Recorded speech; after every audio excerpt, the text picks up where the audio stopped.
Testing. See if they can hear me. All right. Testing. Good.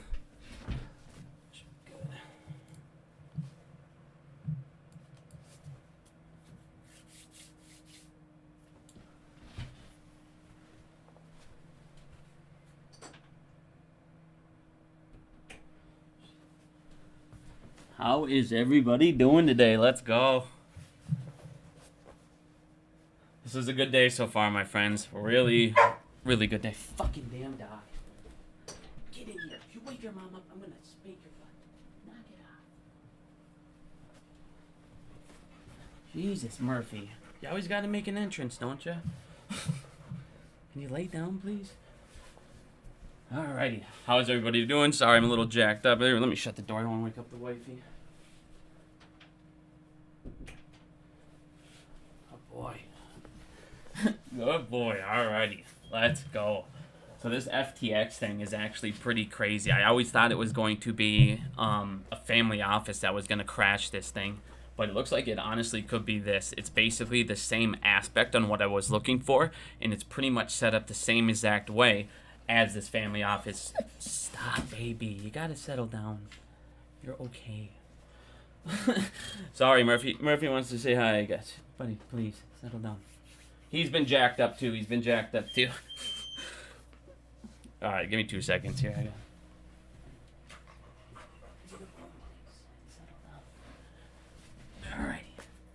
Alrighty, so let's get into this. So I wanted to see a crash. Murphy, come on, baby. You gotta knock it out. You're literally gonna drive me nuts. So sorry about this, guys. Buddy, settle down. Alright, let's get into this now. I'm done with Murphy. He can wind himself. We're gonna have to just ignore him. So, these FTX tokens, they look like they're actually where they hide their FTDs. Dude, here. I mean, what do you need to do? Good grief. We just went outside. Stop it. You have 75 toys. What's your problem? Good grief, dude. Alright, so this FTX tokenized coin, it's actually backed by total return swap. So it's not actually backed by the underlying asset like the security that they're supposed to be backed by. And this actually gets super deep. It actually ties back into Gary Gensler, which we're going to get into a little bit in a second here. And you guys can see the FTX is pretty much, it's over. So Sam's down to net worth of $0 from 16 billion in a couple days. Freaking insane, dude. As you guys can see, he also resigned today. I want people to realize this because he's trying to play the victim right now. He's trying to act like, you know, oh, I just made a couple bad errors. I just made a couple mistakes here and there. It's like, dude, this dude knew exactly what he was doing. I want everybody to realize just how corrupt this dude was. So in 2019, are you okay? Good grief, buddy. In 2019, he actually was being sued for manipulation. And it talked about the OTC market, the derivatives, and all these things that pretty much are happening now with the FTX. So, if you guys look here as well, he was trying to do donations. He was dangling $1 billion in front of politicians just so he could get crypto derivatives trading in return. And now we understand why he wanted to get this crypto derivatives trading, to get these tokens. Right after he asked for approval for this, you guys can see he hired a former Citadel security executive to massively scale its crypto exchange. Stop, dude. Enough now. Good grief. And right after, and then, you know, obviously after that got into place, you can now see, shortly after, he stepped down right before all of this fiasco. Now, I want people to remember the last couple of streams we went over. And in those last couple of streams, thanks for the treats from Murphy, Stephen, appreciate it. In those last couple streams we went over, you guys remember that the feds just got their CBDCs ready. And as we realized, that's exactly where their goal is to get to. They knew that this was going to crash, and I have a feeling that they're the ones also involved helping destroy cryptocurrency. They want to get their CBDCs, and this is another way to do that. Murphy, please. So, as you can see the timeline though, he definitely knows what's going on. This was by no accident. This is exactly what they wanted to do. By getting those OTC derivatives, they tapped into clients' accounts. Just like I said, hey, so does banks. They're using all of your stuff through what is called re-hypothecation. It is the same exact concept.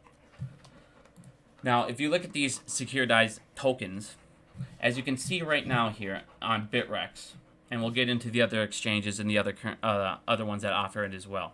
The total supply currently is 625 million. Well, how is that possible? How is there more than the flow? AMC tokens are backed by shares of stock. Really? So they're backed by shares of stock. If that's the case, that means you have 625 Murphy. Jesus Christ, buddy, give me that. Yeah, you have a total supply of 625 million AMC stock. Where'd you get that? So obviously this is not able to be possible with math. Now I want to go ahead and show you guys this little clip here. There was an interview with Forbes, and if you guys read down here, there's a very, very, very interesting part of the this piece here. One of the most important points is, depending on the exchange, tokenized stocks may or may not stop, bro, have collateral behind it.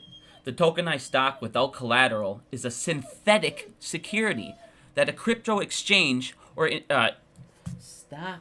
Dude, oh my god, dude. They write into the blockchain somewhere. So they actually write synthetics into the blockchain. So for everybody thinking that these, all these cryptos were, they're true supply and demand, true from all this. No, they're not. They have synthetic securities just as well. They may or may not be backed by a security. Now, what I thought was very interesting is up here, as it says, is it's backed by a share of stock. But if you come down at the bottom, what are you ripping up, baby? Dude, you have 66 toys all around you, but you have to rip the carpet. Please, buddy. I'm so sorry, guys. I don't know what his deal is right now. He's ridiculous. He's relentless. All right, but then if you come down here and you look, it says tokenized stocks are tokenizations of digital return swap contracts. Now, I don't remember, when Archegos happened, I continuously talked about total return swaps. There are ways that Archegos was able to show that they had other positions and take out more leverage and take out more leverage. They're basically betting on a stock to go up or down without owning the underlying security. So basically what these are is they're OTC derivatives. So they're not true value. So you look down, it says, where's this like Tesla one? I think they had an example. Oh yeah, the Tesla stock here.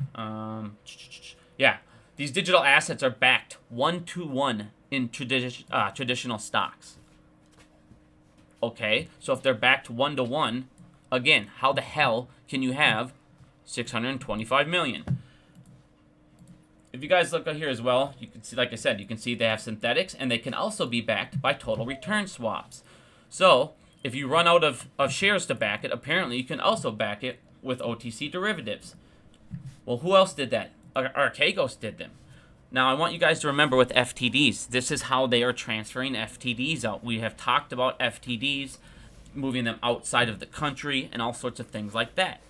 Tokenized stocks may also include leverage as well as long or short exposure. Okay. I already showed you that one, sorry. I had that backwards. There we go. So, as you can see, they're using these to move FTDs. ISDA is getting harder and harder and harder by the minute to open up contracts. Every single day that passes by, you have more and more contracts that were grandfathered in that are going to expire. You're still going to have a couple family offices here pretty soon, I believe, come out of the woodworks, and they're also going to get fucked. But I put up this thing, a little timeline, like I said, boom, you can make them out of FTDs, out of total return swaps. They went ahead and got Citadel involved right after, shortly before all of this happens. He just happens to resign. How did Archegos get away with this? Is because they went around and they did total return swaps. So as you guys can see, it is basically the same setup. Archegos went down because their portfolio they were holding in total return swaps, it crashed. It went down hard. Well, guess what? This FFT token that they had went down hard. It crashed. So it's the same exact setup as the Archegos situation. They're running on total return swaps just like Archegos was. So it's not a family office that I thought was going to come crashing right after a midterms, but apparently it's the FTX. So, and crypto. And this is what they wanted. Like I said, they want to get all of these CBDCs in place. That is their ultimate goal. And if you guys think that this wasn't planned, or if you guys think that, no, there's maybe, no. If you guys come and look who joined FXT. Who is their risk, it's the person who did risk control at Credit Suisse. So she went over and, oh yeah, everything's good. Good one. They were over leveraged. I'm not even going to get into this yet because we'll get into this. Because this is where they have ties also with Gary Gensler. Gensler's involved in this shit. But I want to do like a deep dive into this Gensler shit because it gets super interesting from there. But, dude, it's literally one person passing it around. They're literally making total return swaps, OTC derivatives. They're using these OTC derivatives to now create fucking tokens. It's insane. Regulators failed to spot the ticking time bomb. Why? Because they did total return swaps. Total return swaps, a buyer can build a huge position without the market knowing about it. So they can build massive amounts of positioning and no one would know about it. Then you build that massive amount of positioning up and you can fucking apparently make tokens out of them. Bitrex, 625 million. FXT, 400 million. City in Brazil, 512 million. Now, that one, where is it? Sorry, I must have closed it. My 6-part story here.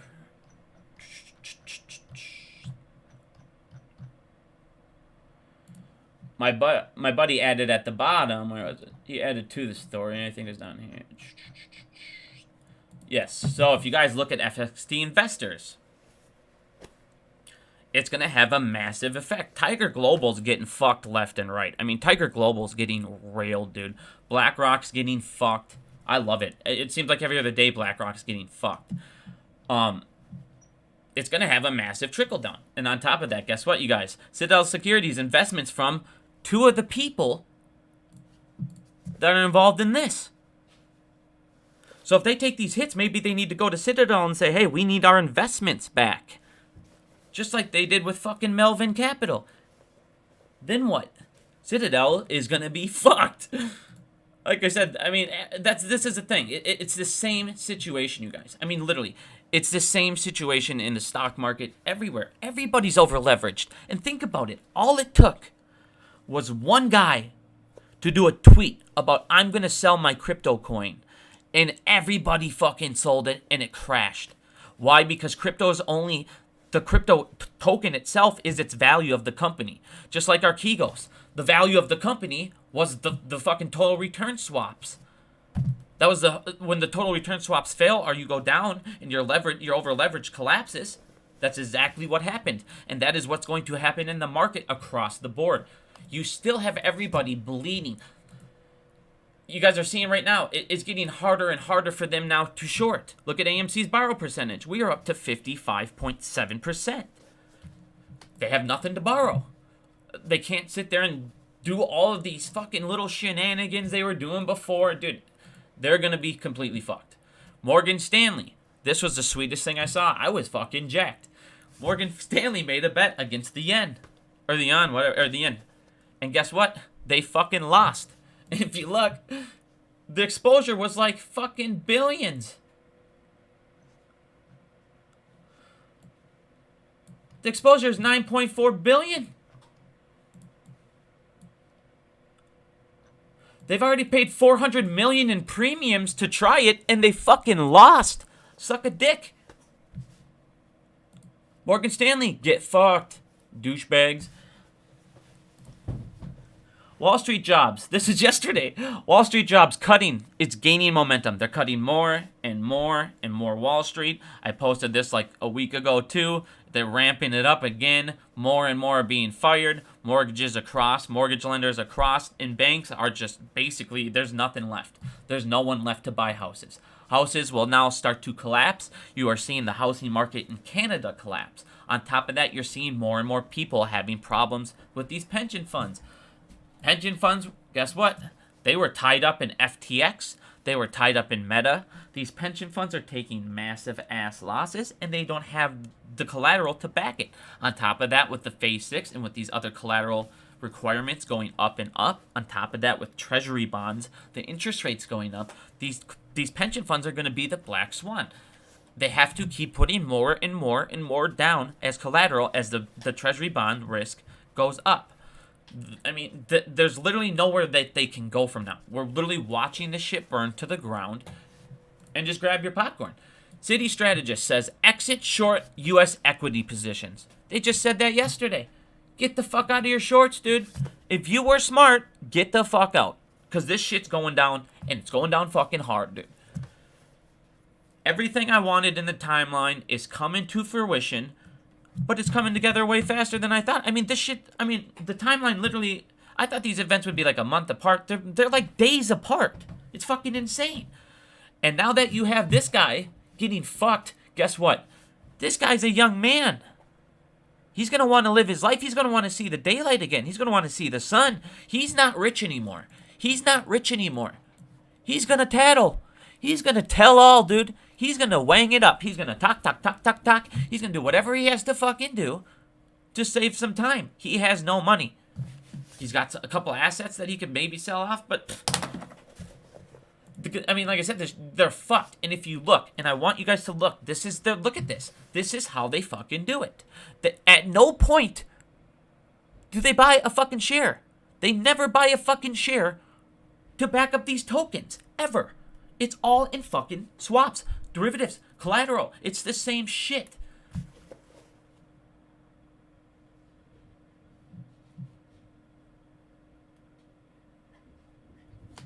They're fucked, you guys. They're completely fucked. More people going to bankruptcy. You're seeing it literally every hour now. I'm seeing this new people doing bankruptcy. Like I said, they are so fucked, dude. This shit's over. I haven't been this jacked in a long ass time. This is, like I said, they're running out of places to hide these FTDs. And we've been saying it forever. No matter what, you can sit there and create a synthetic. You can create a synthetic forever. As long as you have the supporting income of the Ponzi scheme to continuously funnel in to eventually pay those off. But the problem is everybody is so over leveraged. Nobody has that income now. Retail is buying one stock. Now I'm going to say not one. We're buying like the meme stocks. I'm going to say we're not just buying GameStop. We're not. But most people are literally buying one stock themselves, maybe two, and they're like dedicated to that. So it's not like throughout the entire market there's all this liquidity for them to grab. It's mainly in these retail's meme stocks. And this is why I was saying why the rest of the world and all these blue chips are going to be bleeding to death. Yes, the meme stocks right before it all turns blood red, they're going to fucking bleed. But then they're going to go back up while the rest don't. They're going to go up a little bit, and then they're going to go back down harder and harder. Why these meme stocks should hold their value, or that make them have to cover why they lose collateral across the board. That's the thing. They're losing collateral across the board. It's insane. I don't know what is even propping this up. You cannot sit there and do what they've done. You cannot re-hypothecate things. You cannot take one asset, and then take multiple loans against it and have multiple people use it as collateral. It does not make sense. You cannot sell something you don't own. But yet these guys do it every day in shorts. They do it every day with re-hypothecation. They sell things they don't own, and then eventually, guess what? When you sold everything you don't own, and your economy's where we are now, nobody has money to give back into the economy, and nobody has money for you to take from. What are you going to do? Now your creditors are going to come saying, hey, those IOUs you've been getting out, we have IOUs too. We got to fucking pay them back. They're fucked, dude. I don't care what algorithm you do. You can write any algorithm you want.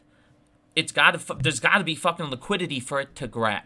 If people are buying and holding and nobody's getting scared off, nobody's selling, you guys are seeing they're trying to do bond. Look at the hedge fund strategy. It literally changed into buying junk bonds. They're not even buying stock. They're not even taking risks anymore. They're buying all the junk bonds of the banks. Why? Because they know the banks are going to get fucked here. They're going to have to keep on raising rates themselves. Now they're using their own debt against them for collateral instead of stocks. I mean, think how insane that is. Hedge funds are buying junk bonds, buying junk debt, so they can use the bank's collateral against them for collateral to hold their positions. That's how fucking desperate they are. And like I said, you're seeing every day more and more venues of theirs collapsing, crashing fucking down. They're losing money like crazy. You guys, remember how a month and a half ago they said that they set around $6 billion because they have bad bets coming in Q3? Those bad bets haven't even hit yet. This is going to be the first bad thing. The FTX is going to be the first thing to hit these fuckers. They still have a couple more coming overseas, and those are going to hit them fucking hard. I've always said the way to win this is you fuck these banks up, and this is exactly what's happening. These banks are finally getting fucked. Their exit strategies, their little fucking, oh man, we can hide it here, funnel FTDs there, they're all coming to a fucking close.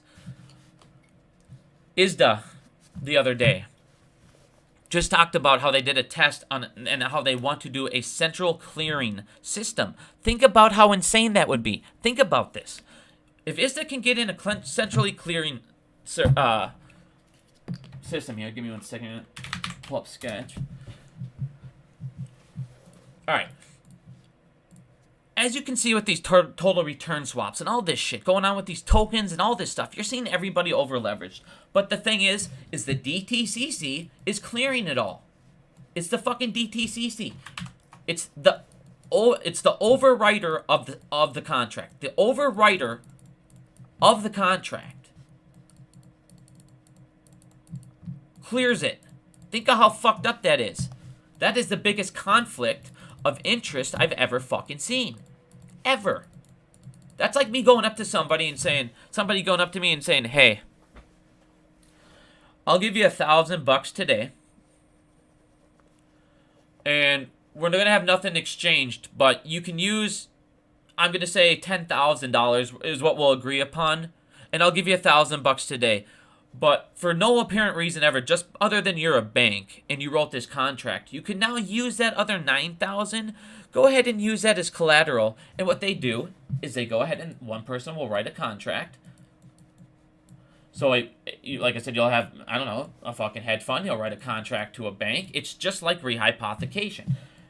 With re-hypothecation, you have a retailer, or I'm just going to call us retailer. I'm just going to say your average person. He'll go get a home loan. Okay, he goes and gets a home mortgage. He signs some piece of crap, so he gets a better interest rate. If you let us get this better interest rate, we'll give you a better interest rate if you do this kind of loan. Or if you don't have to do anything down payment if you do this kind of loan. Why? Because you now are in the background giving them the ability to re-hypothecate your asset, which now means that bank is going to come over here and go, all right, I now have a loan here from this guy. I'm going to go to another bank. So now you have Bank A goes to Bank B. He comes over and he says, hey, I want to take out a loan for cash, for capital, for credit. And what I'm going to use is this guy's home to back it up. This guy's home is now the collateral for the loan I just took out at the new bank. Well, as we're doing like in the $10,000 story, well, if this was worth $10,000, now he went over here and he just made $10,000 in credit or in cash or whatever. And since these guys are all boyfriends and they're giving each other fucking, they're over here just fucking hand gibbering this other dude over here. He's like, hey, let me get that up there. They're hand jobbing each other in the background. They're going to keep, Bank B will always be there for Bank A. Because what are we in? We're in a society where banks don't have to fucking hold every penny that their customers deposit. They don't have to back it. That's why when you go fucking to the bank and you say you want to withdraw money, they don't have it on hand. They don't have to. It's fucked up. It's fractional banking. It's a fractional banking system.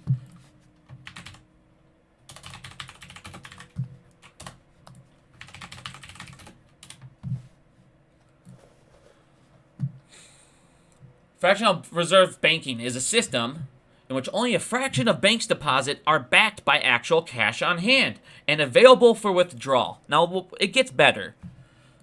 This is theoretically done to expand the economy by freeing up capital for lending. So in other words, I can take your money as a bank and lend it out to other people, and then, I'll just keep charging other people. It's a fucking joke. And then watch this part. This is my favorite part. Banks are exempt from holding reserves, but all banks are paid in interest rates of the reserves that they're supposed to have. What? Hey, banker, I have $1,000 in my bank account, but let's just pretend I'm supposed to have 150 million. Can you pay me the interest rate of 150 million going forward, even though I only have $1,000 in my account? What the fuck? Stick it up your ass. That's literally what that says. We're getting paid interest of the $27 billion we're supposed to have on hand, but we only have 1,000. What the fuck? This system cannot work. On top of that, I even showed you fucking... You guys, think about it this way. Think about it this way. The banking system, as I just showed you, is a sham, okay? Watch this.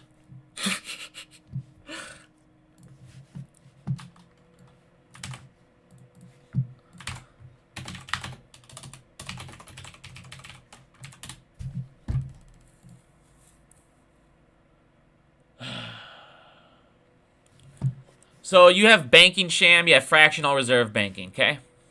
Sham, stock market sham. Supply chain finance. What is it? How does it work? Guess what? The supply chain you guys have been hearing about is a sham. These corporations that are mega corporations are literally lying about how much money they make just so they don't lose fucking money. And guess what? You're going to keep seeing here. You're going to keep seeing the word banks, and you keep seeing the word provides liquidity. Now, what did I tell you is liquidity? Liquidity means we make fake value, temporary fake value until the real value could come in so we can create more shit and sell blank. Sell stuff we don't own. Okay, so let's go ahead and break this down. What the fuck is supply chain finance? Supply chain finance, if you look over at Coke, their accounts payable increased by $1.1 billion. No big fucking deal. Just an extra $1.1 billion in 2019. Why? Because basically what happens is you have a corporation and their supplier. So you have corporation and supplier. The corporation, they're supposed to come on over here. They're supposed to come on over their supplier and say, hey, I need X amount of supplies. Okay? And all of a sudden, he's like, all right, it's going to cost you X amount of money. I need the dollars. That's logic. Well, not so fast. Not so fast. Here comes your banker. And he goes, hey, whoa, there's money exchanged? I got to get up on that. Let me get up on that. I'll tell you guys what. You give him the supplies. He's not going to give you the money. I'll give you the money. I'll give you the money. I'll give you the credit. What's that mean? Coca-Cola, you don't have to put that money up front. You don't have to put that money up front. Don't worry about it. Keep that money in your account, and you can claim it on your money, on your fucking revenue and everything. Oh, fuck yeah. And in the back, why does the bank want to do this? I'm getting an interest rate. Oh, perfect. So I get a little cash on top. You can say that you're not paying $1 billion at a time for your suppliers, and you made an extra $1 billion in fucking revenue, even though you didn't. So now you can borrow against an extra $1 billion, and the banker wins. Yay! So we have fake supply fucking. You have supply chain fucking fake. You have fake banking because the money's not there to fucking back it. You have fake stock market because what? Oh, there's fucking synthetic shares everywhere. FTDs. You have market maker exemptions, fill before locate. The CNS program. You have the derivatives market. You have the OTC market. The housing market. Why isn't the housing market right? Oh, duh. Because they've fucking destroyed it with rates. They've raised the average cost to too fucking high. You destroyed your economy. And on top of that, you are selling ninja loans. Once again, you are selling ninja loans, the things that were involved in the 2008 crisis, to minorities. Why? Because the banks are a piece of shit. And they look at it and go, if we get it to the minorities, people will go, oh, that's just the minorities complaining, and they'll just blow it off. And that's what I'm saying, you guys. Every fucking time these guys do bad things or bad way, they got to make it an issue about somebody's race. They got to make it an issue about blah, blah, blah. Something that you're going to get triggered about. When in reality, it's just a way for them to cover and make you look a certain way. You remember the Roe vs. Wade? Well, guess what? That was the day the GameStop report came out. The day that the government admitted the biggest heist in history happened. But don't worry, look the other way. We're taking away rights. An hour later. And guess what? Twitter went from fucking everybody read the GameStop report in 1 hour to not one person talking about it. Everybody had to throw their opinion on that subject. Boom, they won. This XTX coin is going to fucking destroy them. It is the same setup as the family office. Like I said, it's synthetics. It is synthetics backed by OTC derivatives called total return swaps. That was the cause to crash Archegos. Because you can take large positions and nobody fucking knows. They can take large positions without the market knowing. And on top of that, you can now take those fucking synthetic positions as we went over, and you can make fucking fake securities with it, offshore positions to hide your FTDs. I mean, this shit is no fucking joke.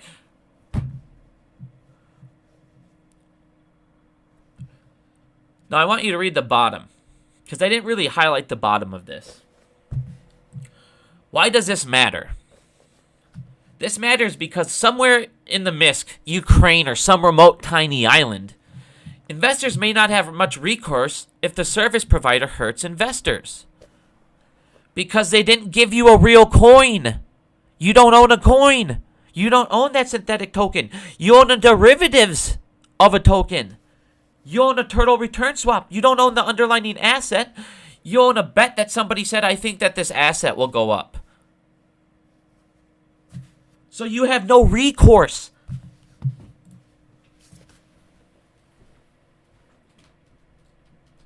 And guess what? You signed up for the service and you read their fucking instructions, so you have nothing you can say about it. It's in the fine print.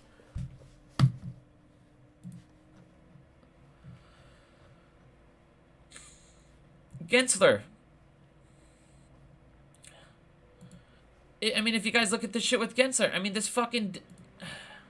Dude, these guys, Gensler's involved in this shit too. The chick that works at, I think it's a Mendolia, the CEO, used to be Gary Gensler's fucking, boss. I'm like, what the fuck? And then not only that, Gary Gensler pushed to help FTX get around regulations. I mean, you literally can't make this shit up. Everybody, well, Gensler is one of them. I mean, this FTX thing is exposing more shit than people can even imagine. And it's gonna fucking, like I said, the trickle down hasn't even started. This shit's crazy, dude. And every time I see BlackRock getting fucked, I smile. When I see Citadel investors get fucked, I smile. Can you imagine next week if you wake up and these two companies took their investment of $1.15 billion out of Citadel? That's a lot of money. Citadel's pretty over-leveraged. You saw how much fucking they've sold, how many securities sold. They sold $65 billion worth of securities at fair value. At fair value. Not real value. Not stock value. Not market value. Not correct value. They owe it at fair value, which means what they seem fair. What some guy seems fair price for that security. He goes, I mean, you might have 700 billion fucking synthetics from your market maker exemption to add liquidity, but we're going to go ahead and not worry about that. Like, I mean, it's just ridiculous, dude. Like I said, this shit is... They're done, dude. There's no way to get around this. Buying and holding, watching this shit burn, grabbing your bags of popcorn, and just chilling out, man. Buying AMC, buying GME, buying memes. I don't give a fuck. This isn't financial advice. Buy whatever you want. But they're fucked. Buy and hold, no matter what. I don't care what algorithm it is. That algorithm's job in the end of the day is to find liquidity. I don't care how much money you spend on it. If it's not there, it's not there. When you're fighting other algorithms and you guys are doing wash sales and fighting back and forth and creating synthetic fucking liquidity, good luck.